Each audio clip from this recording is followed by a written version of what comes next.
My husband and I lived in our first apartment for about 5 years. It was in the business portion of the city. We had a park on one side, a business directly in front of us, blocking the view of our apartment completely, and another business on the other side. We had a deck off back that butted up against a huge hill. The deck doors were enormous sliding glass doors that took up the entire wall of the living room. For lack of anywhere better to put it, our couch was up against the non-sliding portion of the doors, and there were vertical blinds that went across the entire thing. I've always had a problem with sleep, and I'm consequently usually awake until the early morning hours. My husband is a police dispatcher and works overnights, so he was at work at this time. It was around 2 a.m., and I had been watching Family Guy while lounging on the couch, but kept thinking I was hearing weird noises coming from outside. So I turned off the TV and decided to sit quietly while browsing around on my computer, thinking that I would be able to identify the sounds and put my mildly paranoid mind at ease. Like I said, everything around us was business, so noises at 2 a.m. were pretty out of the ordinary, but I kept telling myself it could be animals or the wind. I was playing a game on Facebook when I heard what sounded like footsteps on my deck. I held my breath and waited, thinking that it was probably just something that had fallen over. But I heard more footsteps, and then a light scraping on the door directly behind my head. I completely froze. All I could think was, do I get up and run, or do I sit here and hope that he hasn't seen me through the cracks in the blinds? My phone was across the room, so I would have to get up and get it. Then I had the perfect idea. I Facebook messaged my husband at work, a frantic message that said, "Someone is on our deck, right behind me." Within minutes, pretty much every cop that wasn't on call was at my apartment swarming the place. The sergeant told me that they had caught him by sneaking around back. He had been trying to pick the lock on the door. They had cuffed him, but they couldn't get him over the railing like that, so they would need to walk him through the apartment. So I hid in my room like a scaredy cat, while they brought him in, and let him out, right into a police cruiser.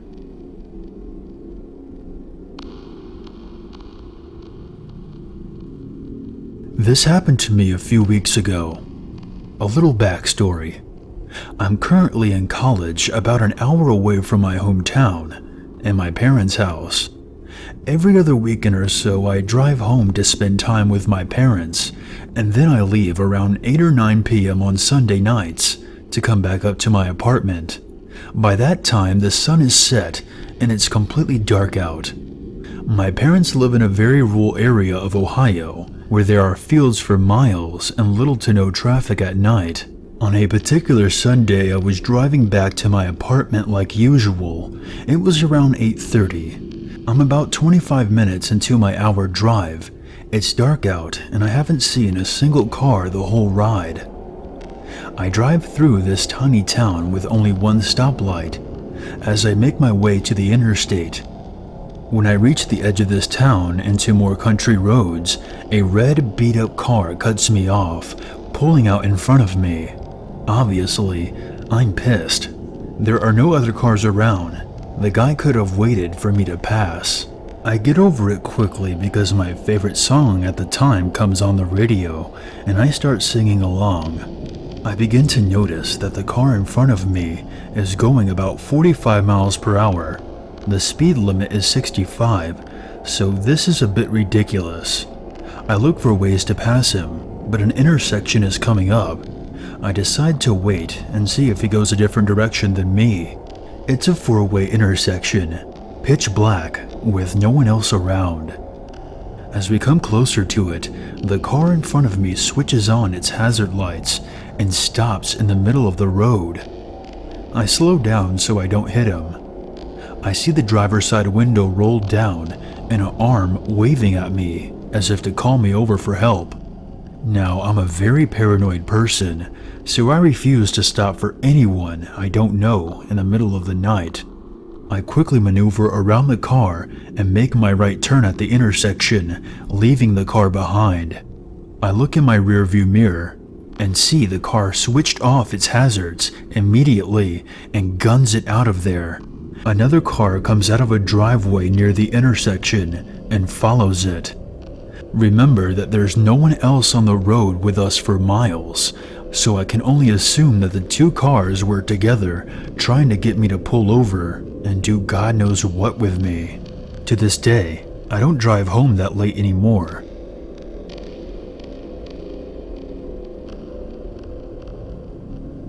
I did not think I would ever have anything to post on Let's Not Meet, but tonight I was proven wrong. I'm in summer school in college right now, and I live on campus in a dorm.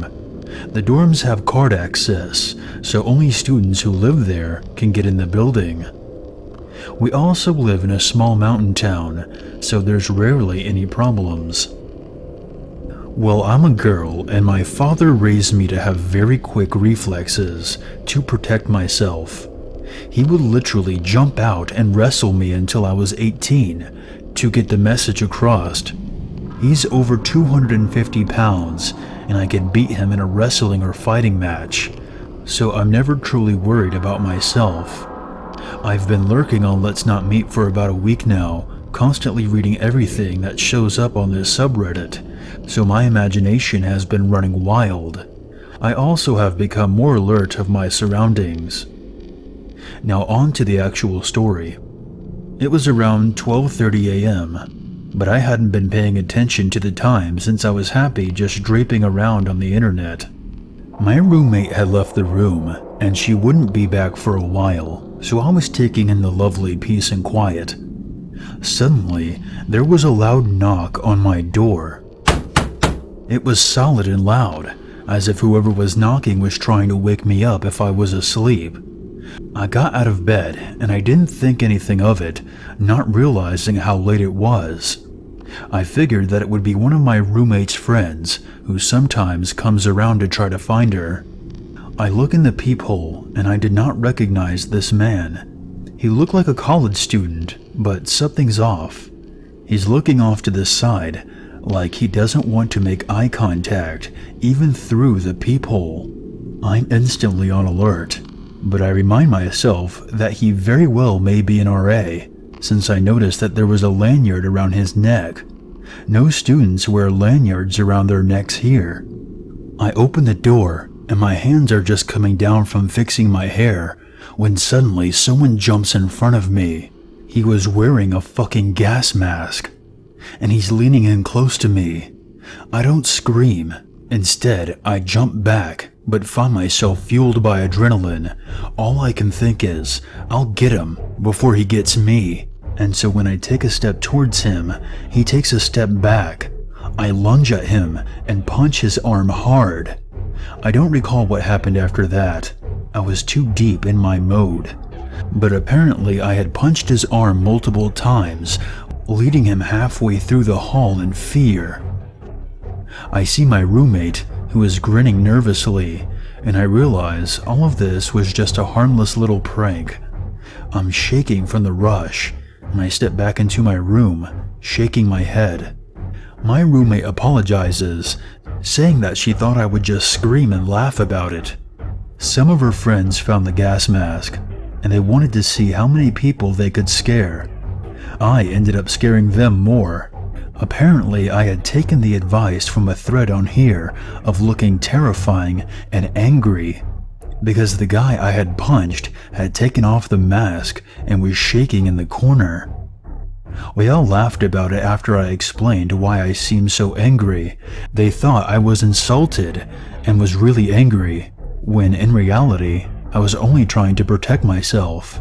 In the end, it was harmless, but I left the situation learning that I can truly protect myself, even if for a little.